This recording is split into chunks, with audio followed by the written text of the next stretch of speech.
Monsieur le président, mes chers collègues, vous me pardonnerez si la situation marseillaise de l'après-midi m'a retenu loin de l'hémicycle. Je devais intervenir en discussion générale, mais j'ai été contraint de suivre les débats à distance.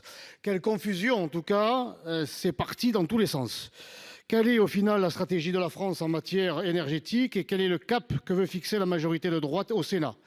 Entre les tenants de la ligne, de la toute nouvelle ligne anti-renouvelable de M. Retailleau et ceux du tout éolien de M. Pécresse, de madame, ou de monsieur, on ne sait plus trop, la majorité sénatoriale de droite se prend à coups de pelle. Vous ne vouliez pas de moratoire sur les énergies renouvelables, ça on le savait, mais vous avez en plus rejeté les avancées les plus modérées en faveur du nucléaire, en refusant par exemple d'inscrire dans cette loi de programmation l'objectif de 60% d'énergie nucléaire dans les 58% d'énergie décarbonée à l'horizon 2030. Et tout cela avait si peu avec si peu de conviction que les co-signataires LR de l'amendement se sont retrouvés à voter contre leur propre amendement.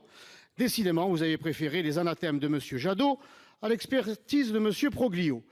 On sait que la gauche, depuis Lionel Jospin, a poussé l'idéologie antinucléaire et donc antinationale à son comble, mais la droite, par conformisme, par européisme, a suivi le sens du vent et laissé sacrifier nos centrales nucléaires. Vous aviez aujourd'hui l'occasion de sortir de l'ambiguïté, mais vous avez été digne de M. Macron et de son gouvernement en tenant la ligne du « en même temps » énergétique, c'est-à-dire le contraire du choix stratégique.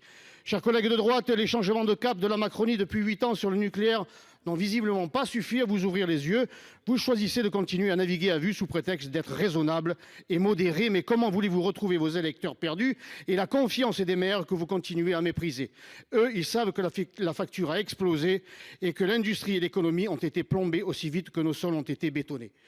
Pour ma part, en tant que leur représentant, je voterai contre les choix néfastes de ce texte et contre de l'éolien en France.